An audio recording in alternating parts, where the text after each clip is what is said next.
Yellow room Congress के बोदू पोंडुगल, यानी आप सब कांग्रेस को वोट दीजिए। कहा तो प्रियंका गांधी ने सिर्फ इतना ही था, लेकिन इन 4 शब्दों से हजारों की भीड़ में रोमांच की बिजली स्फुर्त हुई।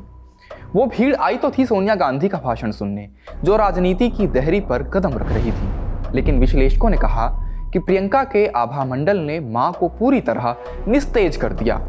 तारीख 11 जनवरी, साल था 1998 और जगह तमिलनाडु का श्री पेरुम्बुदूर।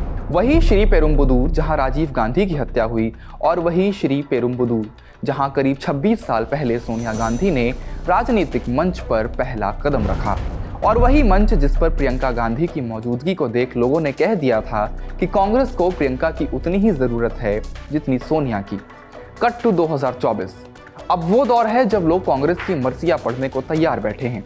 तो प्रियंका गांधी केरल के वायनाड से सांसद बनकर पहली बार संसद पहुंची हैं। गांधी परिवार के तीनों बड़े चेहरे अब संसद के अंदर हैं। ऐसे में इंडिया टुडे आर्काइव के पन्नों से लेकर आए हैं हम वो कहानी जब प्रियंका गांधी पहली बार राजनीतिक मंच पर नजर आई थी।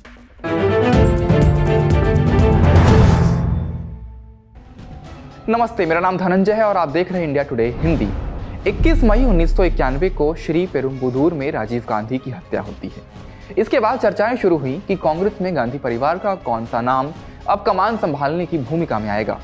घूम फिरकर बात सोनिया गांधी के नाम पर आती रही, लेकिन वो मानने को तैयार नहीं थी। करीब 6 साल इसी मान मुनव्वल में बीत गए और 1997 में जाकर सोनिया ने कांग्रेस पार्टी ज्वाइन की। अगले साल देश में लोकसभा के चुनाव होने थे। सोनिया को प्रचार की कमान संभालनी थी, लेकिन समस्या ये कि अभी तक वो मंच पर नहीं नजर आई थी। फिर 11 जनवरी 1998 की तारीख आई, जहां पति की हत्या हुई थी। वहीं श्री पेरुम्बुदूर में सोनिया गांधी ने मंच पर पहला कदम रखा। 1998 में इंडिया टुडे मैगजीन में छपी अपनी स्टोरी में हरिंदर बवेजा लिखते हैं, राजीव को भले ही थोड़ा वक्त लगा हो, सोनिया महज 4 दिन, 2 रैलियों, 2 भाषणों में नितांत एकांत प्रिय व्यक्ति से धुआंधार चुनाव अभियानकर्ता बन गई। यहाँ से सोनिया गांधी की पॉलिटिकल एंट्री हो चुकी थी। लेकिन राजनीति भूतकाल और वर्तमान से ज्यादा भविष्य काल में की जाती है। कम से कम इस मंच से विश्लेषकों ने यही मायने निकाले, क्योंकि मंच पर सोनिया गांधी से पहले प्रियंका गांधी पहुंची थी। 1998 में हरीश गुप्ता ने लिखा कि प्रियंका सोनिया की तरह कांग्रेस की खास प्रचारकर्ता के रूप में उभरती दिखी, उल्लसित, आश्वस्त और निश्चित। प्रियंका गांधी में लोग अक्सर इंदिरा गांधी की छवि खोज लेते हैं, लेकिन एक बार राजीव गांधी ने भी अपनी बिटिया के बारे में कहा था, प्रियंका मेरी मां की तरह दृढ़ संकल्प वाली हैं। श्री पेरुम्बुदूर में घबराई सोनिया को आश्वस्त करती और उनके माइक संभालने पर खड़े होकर तालियां बजाती प्रियंका ने इसे साबित भी किया।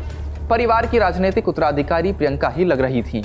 एसपीजी वालों के रोकने के बावजूद वे लोगों से हाथ मिला रही थी। प्रियंका की राजनीतिक भूमिका किस हद तक होगी, इस पर अभी रहस्य का वैसा ही पर्दा पड़ा था जैसे पहले कभी सोनिया को लेकर था। लेकिन हरीश गुप्ता लिखते हैं, कांग्रेस जानती है कि उसे प्रियंका की उतनी ही जरूरत है जितनी सोनिया की। सोनिया महिला मतदाताओं को तो प्रियंका युवाओं को आकर्षित कर सकती हैं। जितनी तेजी से प्रियंका की मांग बढ़ी है, उतनी ही तीव्रता से कांग्रेस ने उसे भुनाया भी है। यहाँ तक कि उनके लिए विशेष पोस्टर डिजाइन करवाए गए। उत्तर प्रदेश में तो पार्टी को उम्मीद है कि वे न सिर्फ नेतृत्व संभालेंगी, बल्कि रायबरेली से चुनाव भी लड़ेंगी और सोनिया अमेठी से खड़ी हैं। इस रैली के बाद 1998 में ही कांग्रेस और प्रियंका के भविष्य को लेकर श्री पेरुम्बुदूर में केएमएस श्रवण कुमार ने कहा था कि अगले 50 साल तक कांग्रेस को नेतृत्व की कोई समस्या नहीं रहेगी। 20 साल तक सोनिया संभालेंगी और उसके बाद प्रियंका हैं ही। लेकिन ससुराल वाले यानी वाड्रा परिवार उन्हें राजनीति में उतरने देने के लिए बहुत उत्सुक नहीं था। सुरक्षा एक बड़ी वजह थी। एक खुफिया अधिकारी का मानना था कि उन्हें सोनिया से भी ज्यादा खतरा है।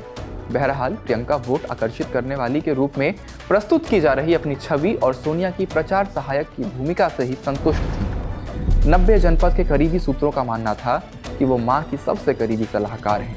उनका ज्यादा समय वहीं बीतता है। हरीश गुप्ता ने लिखा कि कांग्रेस को वरदान के रूप में सोनिया ही नहीं मिली, प्रियंका भी भीड़ को उतना ही आंदोलित करती हैं। इससे सीताराम केसरी और यहाँ तक कि राज्यों के दिग्गज भी पीछे छूट गए हैं, लेकिन किसी को कोई समस्या नहीं। अब प्रियंका संसद के अंदर हैं। केरल से वायनाड सीट से 4 लाख से ज्यादा वोटों से जीतकर वो सांसद बनी हैं। संसद के अंदर शपथ ली तो उनके एक हाथ में संविधान था। उनकी मां सोनिया और भाई राहुल पहले से संसद में हैं, यानी अब गांधी परिवार के तीनों बड़े चेहरे देश की सबसे बड़ी पंचायत में मौजूद हैं। प्रियंका गांधी की एंट्री कांग्रेस और गांधी परिवार के लिए एक नए अध्याय की शुरुआत जैसा है। आप प्रियंका गांधी के राजनीतिक भविष्य को कैसे देखते हैं, हमें कमेंट बॉक्स में अपनी राय जरूर बताएं और चैनल को सब्सक्राइब करना बिल्कुल ना भूलें। इस वीडियो में इतना ही, शुक्रिया।